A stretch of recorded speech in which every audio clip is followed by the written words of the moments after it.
ought to do is we ought to put a big old happy face on the wall so we can talk to the happy face. Big old happy face on the wall. You heard that here, folks. We are live at DPE Summit. Talking about the fact that we don't have a happy face up on this wall yet. I think what did kind of draw our attention. Talking to a white wall here.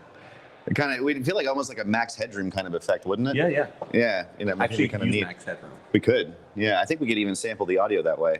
So obviously, it's always great to get a chance to catch up with you on the road. And we were just talking about how, I think the first bit of sort of recorded history of you and I talking about productivity and everything like this was probably a year and a half ago at our DevProd Lowdown. Now, you and I met at a No Fluff Just Stuff event, and I remember it was so great because I was doing one of the DPE talks, and I'd only been working at Gradle for a little while, and was starting to really get this messaging ingrained. And you were such an engaging audience member, asking these really good questions, and you totally could have just steamrolled, and you didn't, which was I so appreciated it, and I thought it was such a great conversation. I said, you know what?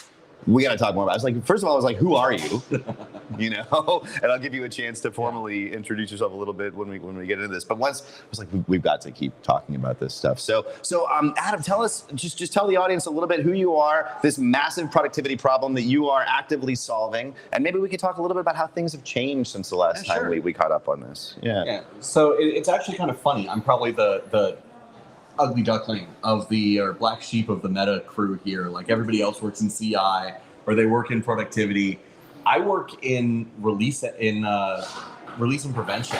I work on our reliability team, working up crashes and delivery and trying to make sure that we have release signal and that we can get our products out to our users in a timely manner. And it was funny because when we first started this conversation, it was all about dev tooling and looking at measuring devs and thinking about how devs work together and all of that. And it's interesting to come back a year and a half later, and it's the whole CI pipeline, the delivery metrics, and how those have a network effect on all of the devs and all of this productivity measurement has really come to the fore in that amount of time.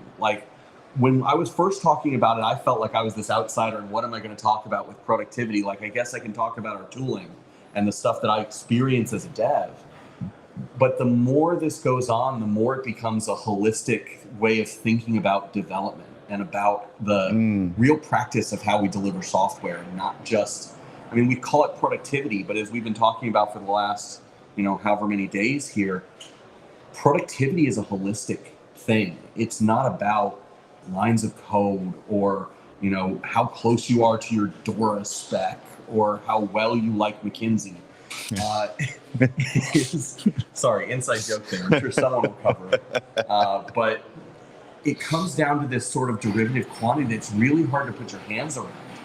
And we all know it's there. It's a little bit, I don't know if you've ever read Zen and the Art of Motorcycle. Oh, absolutely.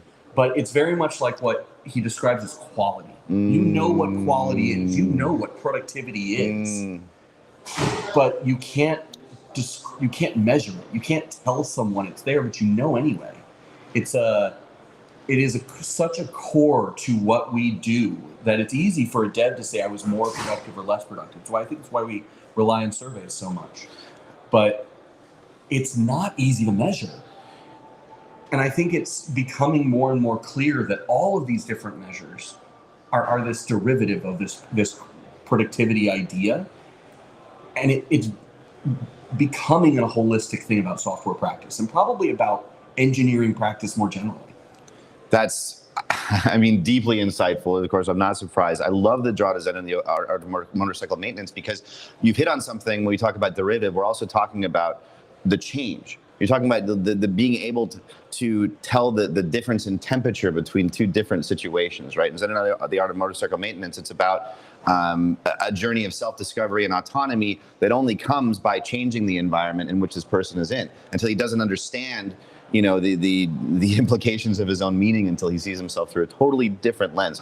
So, of course, we could wax on this so deep. But let's back it up for just a moment. Do you think maybe that the reason that we're where we are now, a year and a half later, and we're able to have, I think, some of these insights that you just mentioned about having, we thought, oh, it's all about the dev tools, but now we've been able to paint this more data-driven, maybe I just answered my own question, able to paint this more comprehensive picture. Do you think that attitudes have changed in the space because we have simply been able to observe more and gather more data about things, and now we're forming a better picture? Do you think that we're forming a better discipline? Or to your point that you just made about McKinsey, do we still have a lot of risks when someone as well respected as a research group like this can make such an egregious error in something that they publish? You know what? I look back to conferences that I was attending pre-pandemic times, before I was even at Meta.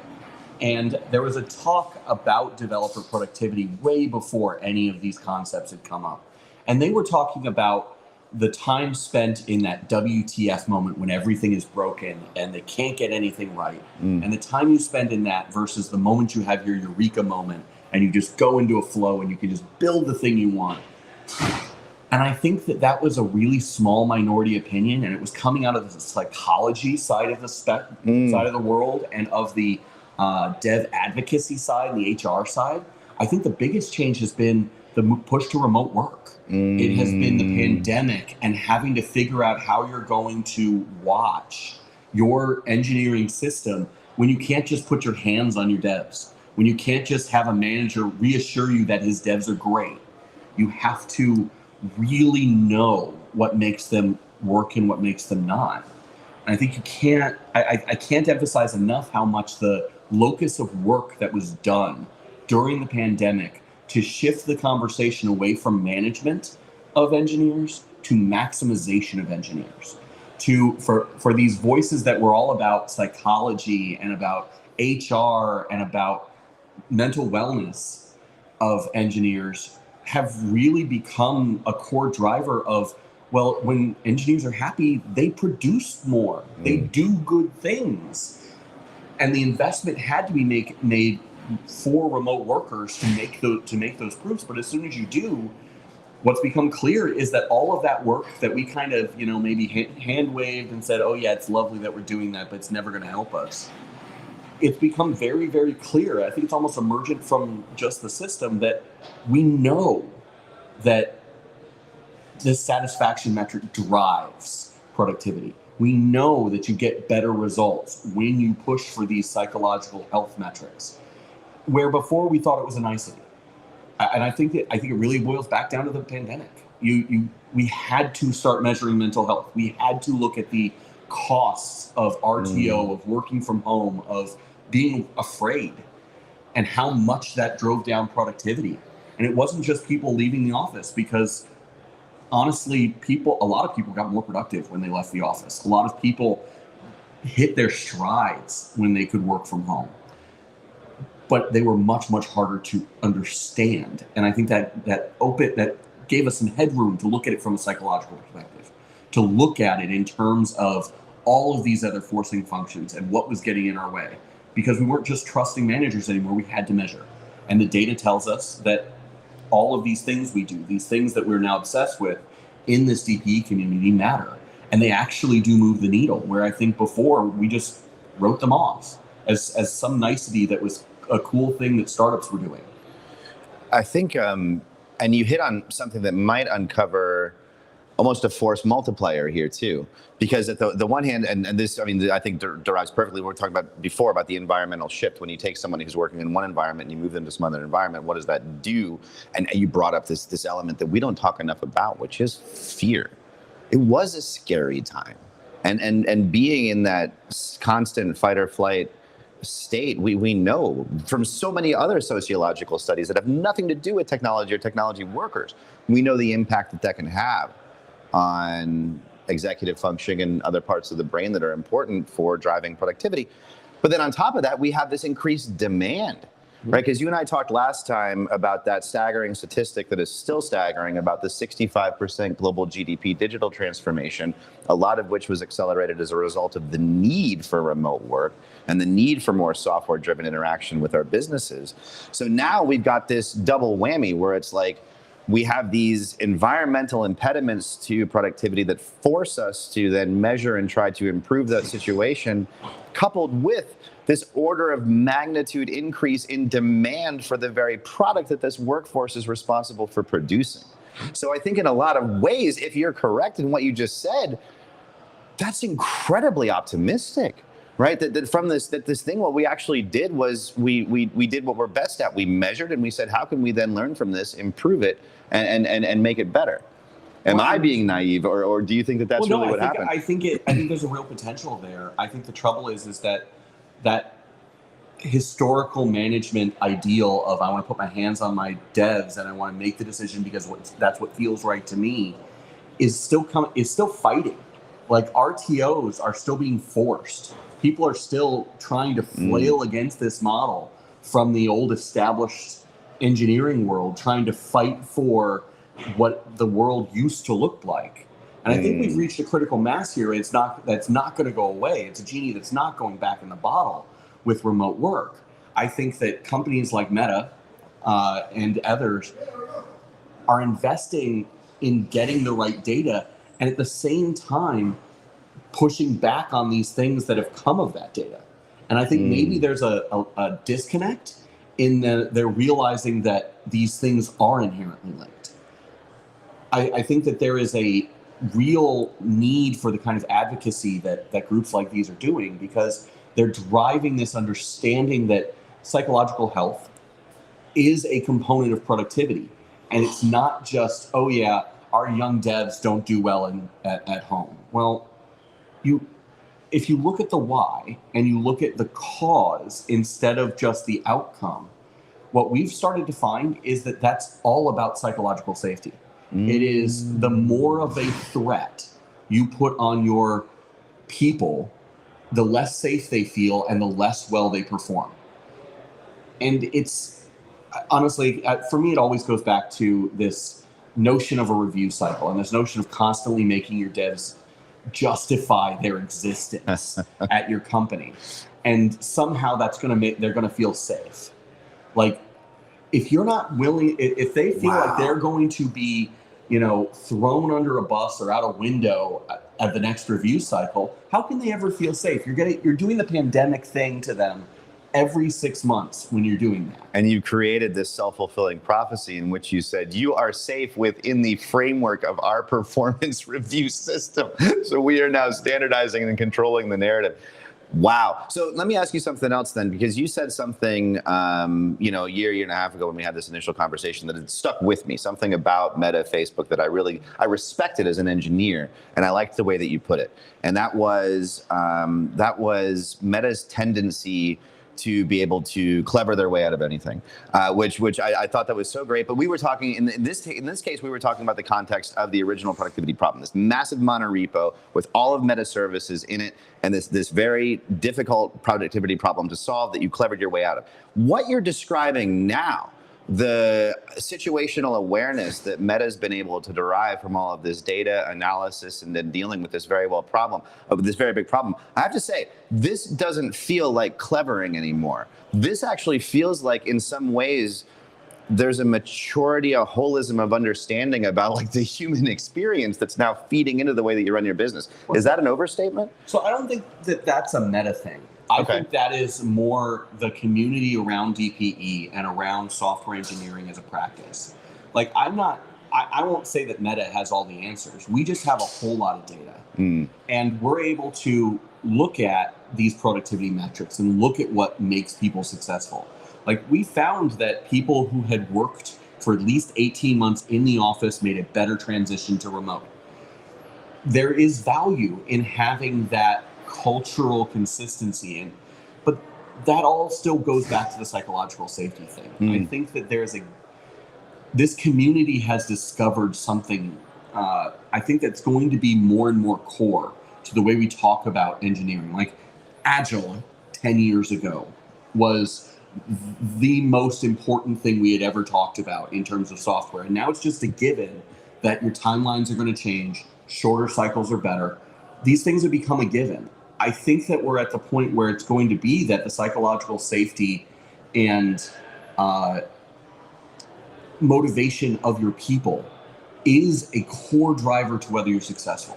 And we are going to have to make that transition, or these big companies are going to be left behind. If they don't embrace this concept, somebody is going to. And I think that what a lot of the talks here have been going into, Goodhart's Law comes up a lot in all of these talks. Yep. The idea that if you have a measure and you make it a target, it doesn't measure anything anymore because people will gain it. Well, the thing is that comes down to this safety thing. People don't try to gain metrics if the metric serves them. They try to gain metrics if the metric evaluates them. If our team has a metric, crash reliability, well, we have no motivation to change that metric except because it helps users. We only want to move our metric because it's our metric. It serves us. It is our support structure. If our team suddenly was being forced to live by that metric, that gives us a motivation to not treat that metric with respect, to not let it be the pure measurement that it's supposed to be. And that it just goes back to that same allegory on fear. You cannot fear your metrics or they won't be measured or they won't work anymore. You have to look at them as a support structure, as a thing that can only ever make things better. And that's not about just psychology. It's got to be practical. You can't, as an organization, break that compact. Like, measurement is great, but like if you start measuring on dev satisfaction, why wouldn't people just start answering their surveys just a little bit better because their managers get mad at them when they get bad reviews? It seems so common sense, and it is so common sense. But yes, the motivation for gamification comes out of a sense of fear. And as we know, fear is about the worst thing that you can apply to a group that's supposed to innovate. I think you're spot on with this idea of sort of psychological safety as part of the environment, but not because from a moral standpoint of, hey, we know that's the right thing to do to treat this workforce. Though there is. Of course it is. But the good thing is that the virtue is that on top of that, the cognitive economics work out really, really well too.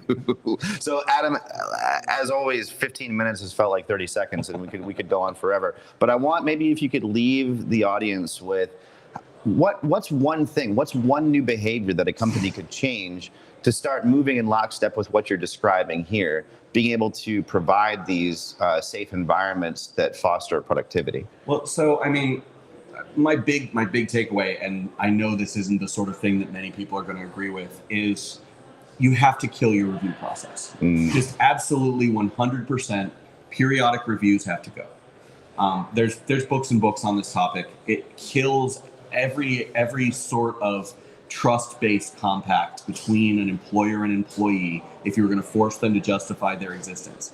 Now, that doesn't mean you kill feedback. Feedback's a gift. It doesn't mean that you stop evaluating people. It doesn't mean that you stop having promotion discussions and building people and, working with people who are falling short. What it means is that you stop with this periodic demand that everybody justify themselves, because that absolutely kills any hope you had of getting your people to trust you.